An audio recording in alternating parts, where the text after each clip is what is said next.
किसी चीज के बारे में जितना ज्यादा सोचते हो, जितना ज्यादा उससे डरते हो,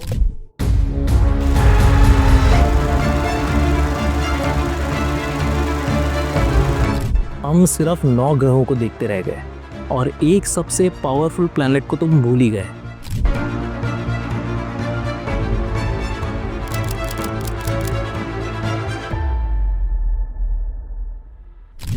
लक्ष्य, एक बात बताना, तुम एस्ट्रोलॉजी में विश्वास करते हो? मतलब ये शनि की 7.5, मंगल का दोष, शुक्र का पैसा, ये सब चीजें? हाँ अनमोल, मैं मानता हूँ। मैं ये भी मानता हूँ कि प्लैनेट का ह्यूमन लाइफ पे इफेक्ट होता है, पर मैं एक और चीज मानता हूँ जिसके बारे में बुक्स बहुत कम बात करती है। क्या सही में? सोच का ग्रेविटी रूल। तुम किसी चीज के बारे में जितना ज्यादा सोचते हो, जितना ज्यादा उससे डरते हो या जितना ज्यादा बिलीव करते हो, वो धीरे धीरे तुम्हारी लाइफ की रियलिटी बन जाती है। ठीक है, चलो मान लिया। तो मतलब प्लेनेट का इफेक्ट सिर्फ सोच तक है? बिलीव करते हो या और कुछ भी है? नहीं नहीं, प्लैनेट का इफेक्ट डेफिनेटली होता है, और जो हमारे पूर्वज थे उन्होंने बिना किसी टेलीस्कोप के उनकी सटीक चाल और प्रभाव बताया है। और फिर एक सवाल है, अगर प्लेनेट्स अफेक्ट करते हैं तो ये केवल इंडियंस पे ही क्यों, फॉरेन कंट्रीज के लोगों पे क्यों नहीं करते? क्योंकि वो तो ये सबको नहीं मानते, यानी शनि की पूजा, मंगल का दोष और ग्रह शांति वगैरह एक्सेट्रा। फिर भी उनकी लाइफ हमसे बेटर होती है। उन पर ना प्लेनेट्स का इफेक्ट होता है ना किसी और चीज का, ऐसा क्यों? बहुत लॉजिकल सवाल है और इसका जवाब सुन के थोड़ा अनकंफर्टेबल फील कर सकते हो। तो बताओ, हम सिर्फ 9 ग्रहों को देखते रह गए और एक सबसे पावरफुल प्लैनेट को तुम भूल ही गए। पर एस्ट्रोलॉजी में तो सिर्फ 9 ही होते हैं ना? हाँ, एस्ट्रोलॉजी के हिसाब से 9, साइंस के हिसाब से 8, और जिस प्लैनेट पर हम खड़े हैं वो भी तो एक प्लैनेट ही है, प्लैनेट अर्थ।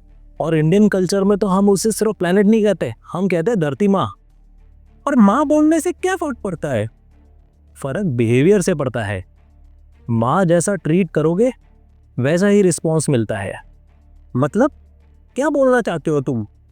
जरा अपने आसपास देखो अनमोल, हम रोज बोलते हैं भारत माता की जय, पर बिहेवियर देखो।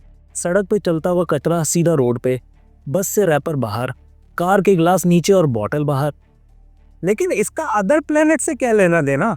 मैं तुमसे पूछ रहा हूँ ग्रह दोष के बारे में। बिल्कुल, शुक्र का इलाज बताने वाले बोलते अच्छा परफ्यूम लगाओ, अपने आसपास सफाई रखो, पैसा अट्रैक्ट होगा। कर कहना क्या चाहते हैं कभी समझे हो? हाँ बिल्कुल, और शनि के लिए तेल चढ़ाओ। तो भाई अदर कंट्री के लोग इस धरती को इज्जत देते हैं, उनके ऊपर अदर प्लेनेट का इफेक्ट इसीलिए इतना ज़्यादा नहीं होता है। एक एग्जांपल देता हूँ, तेरे घर पे डिफरेंट टाइप के रिश्तेदार आते हैं। कुछ का नेचर बहुत ही अच्छा होता है, कुछ हमेशा गुस्से में रहते हैं और कुछ जजमेंटल होते हैं। अब रिश्तेदार कहाँ से आ गए इसमें? अब इन प्लैनेट्स को भी हमारी एस्ट्रोलॉजी के हिसाब से हमारे रिश्तेदार समझ लो, और जब ये हमारी किसी भी स्पेशल भाव में आते हैं तो वैसा इम्पैक्ट करते हैं। लेकिन अगर मान ले तुम अपने घर वालों के लिए बहुत अच्छे हो, उनका आदर करते हो, उनको अच्छे से रखते हो, तो कोई रिश्तेदार आके खराब मूड में भी तुम्हारे घर वालों के सामने तुम्हारी बुराई करे तो तुम्हारे घर वाले उनको कवर कर लेते हैं। उस रिश्तेदार को बोलते हैं अरे हमारा बच्चा ऐसा नहीं है, और आपको कोई गलतफहमी हुई है। और इधर इसी जगह हम अपने घर वालों से बना के नहीं रखे तो क्या वो हमारे बाहर वालों के सामने हमारा सपोर्ट करेंगे? एक दो बार कर भी लेंगे, हर बार थोड़ी। हाँ ये बात तो है। मतलब और प्लेनेट के नेगेटिव इम्पैक्ट से बचने हैं तो हमें पहले अपने प्लेनेट का ध्यान रखना होगा। बिल्कुल सही। अपना घर हमें रोज साफ रखते हैं, पर जैसे ही घर के बाहर कदम रखा सब कुछ गवर्नमेंट का एरिया हो जाता है। घर के अंदर डस्टबिन, घर के बाहर पूरी धरती डस्टबिन। ये लाइन हैवी है। और सिर्फ कचरा ही नहीं, हम थूकते हैं कहीं भी, पान, गुटखा, सिगरेट, जहां मन हुआ, और फिर बोलते देश साफ नहीं है। देश हम ही तो हैं। और सच में एक बार ये आदतें छोड़ के देखो सिर्फ कुछ दिन के लिए, और ग्रहों का प्रभाव काफी हद तक तुम पे कम हो जाएगा। बड़े लोगों के घरों को जाके देखो, जो अमीर लोग होते हैं, उनके घर के आसपास के एरिया तो देखो, उनका रहन सहन देखो, इसीलिए उन पे ग्रहों का कोई दोष का प्रभाव नहीं पड़ता है। एक सवाल आया, अभी एक लेटेस्ट वीडियो देखा था जिसमें लोग गंगा नदी में पूजा का बचा हुआ सामान डाल रहे थे और चारों तरफ बहुत गंदगी गंदगी हो रही थी। वही तो सबसे ज्यादा कॉन्ट्रडिक्शन है।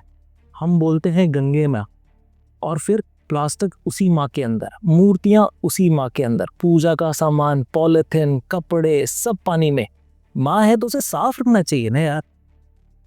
हम तो सोचते हैं ये सब रिलीजियस है। रिलीजन ने कभी भी पॉल्यूशन नहीं सिखाया।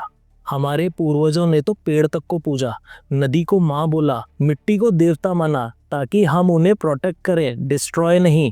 तो फिर इस बचे हुए पूजा के सामान का क्या करें? ना तो इसे कहीं डस्टबिन में डाल सकते हैं और ना कहीं और। देखो, पहली चीज, जो आप प्लास्टिक पानी में डालते हो वो आपका राहु कमजोर करता है। मतलब कुछ भी गंद पानी में नहीं डालना चाहिए, आपके काम में रुकावट आएगी। और अगर आप ये करते हो तो आपका राहु खराब हो रहा है। तो जो मिट्टी है, फल है, उन्हें आप नदी में डाल सकते हो। प्लास्टिक धार्मिक चीज नहीं है, नेचुरल चीज नहीं है, तो उसे डस्टबिन में ही डालो। जो नेचुरल चीज है आप सिर्फ नदी में उनको डाल सकते हो। पुराने कपड़े हैं, भगवान के बहुत छोटे होते हैं, उन्हें किसी बर्तन में जला के उसकी राख को अपने गार्डन में, तुलसी के पौधे में कहीं भी डाल दीजिए। कागज से भगवान की फोटो जो है उसको आप जला के उसको भी राख को पीपल या तुलसी की जड़ में डाल सकते हैं। ये अपमान नहीं, सम्मान है उस फोटो के प्रति। जल और अग्नि को पवित्र माना गया है, इसीलिए पूजा का सामान जल या अग्नि में प्रवाहित करने का विधान है। लेकिन इस विधान के चक्कर में अपनी नदियों को गंदा मत करो। वो माँ है हमारी, और उसको नाराज करके किसी ग्रह से नहीं बच पाओगे तुम।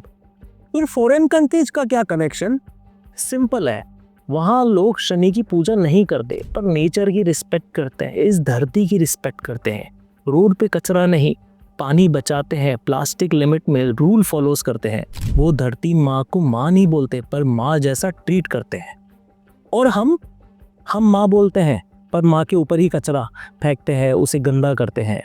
वो हम कहना चाहते हैं कि प्लैनेट्स बाद में आते हैं। हाँ, जब तक धरती का बैलेंस बिगड़ता रहेगा तब तक जिंदगी का बैलेंस भी बिगड़ता रहेगा।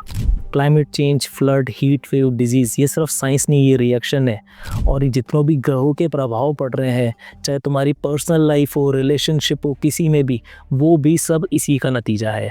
और सच में इस प्लेनेट की पूजा करके देखो, इसका सम्मान करके देखो, इसको माँ बना के देखो, ये आपको सारे प्लेनेट के बुरे प्रभाव से बचाएगी। मतलब पहले 7.5 से पहले धरती की 7.5 चल रही है। एग्जैक्टली। और जब माँ दुखी होती है ना, तो बाकी ग्रह अपना असर दिखा ही देते हैं। तो असली ग्रह शांति क्या है? सड़क पे कचरा मत फेंको, नदियों को डस्टबिन मत बनाओ, पेड़ लगाओ, प्लास्टिक कम यूज़ करो। ये कोई मूवमेंट नहीं है, ये बेसिक संस्कार है जो हमारे पूर्वजों ने हमें सिखाए। शायद हम ऊपर के ग्रहों को मानते हैं और नीचे वाले ग्रह को भूल गए हैं। और जब तक हम धरती माँ को याद नहीं करेंगे, तब तक कोई भी प्लेनेट हमारी शांति और पैसा नहीं दे पाएगा। और ग्रह ऊपर है, लेकिन जीवन नीचे वाले ग्रह पर ही चलता है मेरे भाई।